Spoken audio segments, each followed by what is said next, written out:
PJ Wali Kota Palembang Ahmad Najib bersama ASN dan OPD di lingkungan pemerintah Kota Palembang melakukan kegiatan senam pagi bersama. PJ Wali Kota Palembang Ahmad Najib menyampaikan, kegiatan ini dilakukan sebagai gerakan motivasi terkait pentingnya olahraga. Selain itu, kesehatan adalah hal yang penting bagi para ASN agar dapat melayani masyarakat di Palembang secara maksimal. Diharapkan kegiatan seperti ini dapat terus dilaksanakan oleh para ASN di Palembang minimal 1 minggu 1 kali.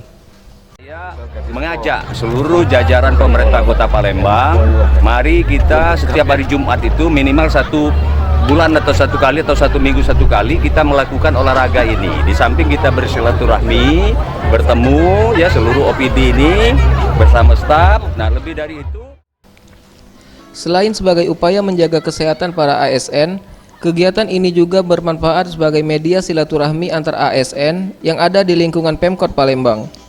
Mengingat para ASN selalu bekerja di instansi masing-masing dan sulit untuk bersilaturahmi antar satu dengan yang lainnya. Tim Liputan Sriwijaya TV.